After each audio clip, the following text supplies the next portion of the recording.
Imagine being so rich that simply giving away your money caused the economy of an entire country to collapse.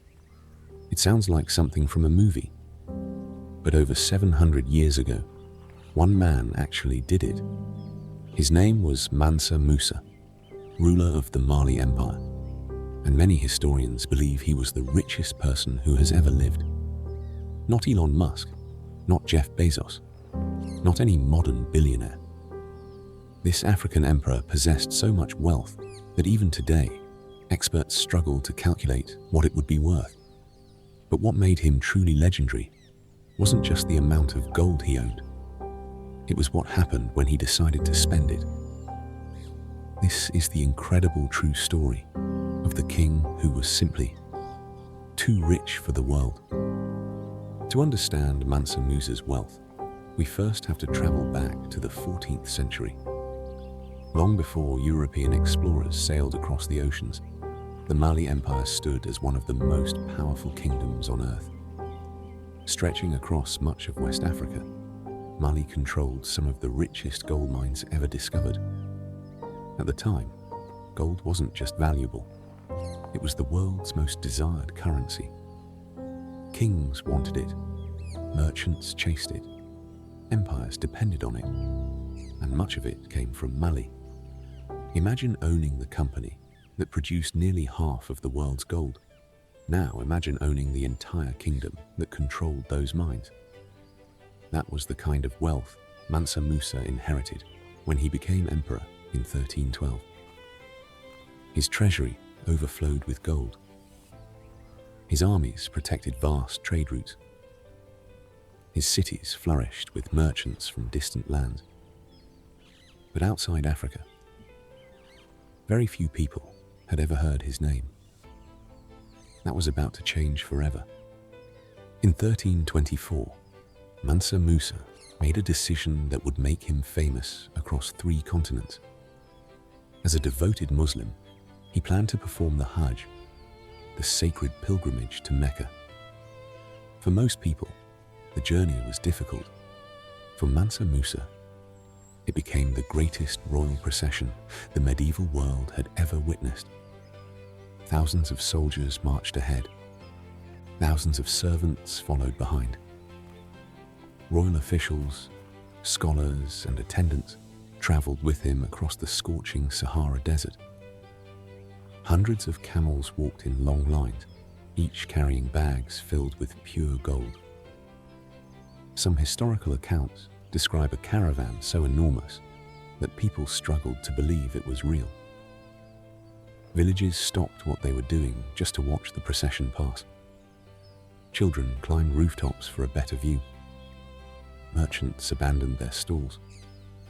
People whispered among themselves.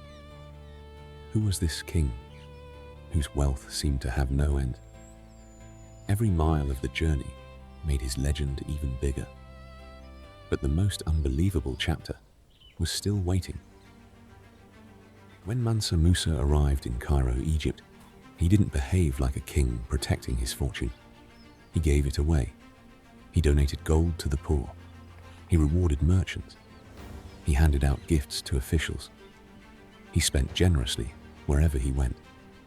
At first, everyone celebrated. After all, who wouldn't welcome a ruler giving away unimaginable riches? But economics has one simple rule. The more of something that exists, the less valuable it becomes.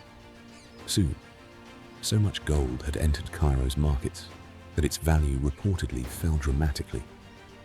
Prices shifted, merchants struggled, trade was disrupted. Some historical accounts suggest it took years for the market to recover. Imagine becoming so wealthy that your generosity accidentally changed an entire economy. That is exactly why Mansa Musa remains one of history's most extraordinary rulers. Most people remember Mansa Musa because of his gold, but his greatest achievement wasn't his wealth, it was what he did with it. When he returned to Mali, he invested in education, architecture, and religion. He built magnificent mosques. He supported scholars. He encouraged learning throughout his empire. the city of Timbuktu grew into one of the world's greatest centers of knowledge. Students traveled from distant lands, libraries filled with handwritten manuscripts. Scientists, mathematicians, and philosophers exchanged ideas that would influence generations. His empire became known not only for its riches, but for its wisdom. That legacy would outlive the gold itself. Centuries have passed since Mansa Musa walked across the Sahara. His palaces have faded. His empire eventually declined. But his legend never disappeared. Modern economists have tried to estimate his fortune. Most eventually reached the same conclusion. His wealth was simply too vast to calculate with certainty. To this day, many historians consider Mansa Musa the richest individual in recorded history, not because he owned the most money, but because he controlled an empire whose resources, trade, and gold were beyond comparison for his era. His story reminds us that some of history's greatest legends were never taught in enough classrooms. Sometimes, the richest man who ever lived wasn't from Europe. He wasn't from America. He wasn't from Asia. He was an emperor from Africa whose wealth became so great that the world still talks about him more than 700 years later. History remembers the famous. Ancient ledger remembers the forgotten.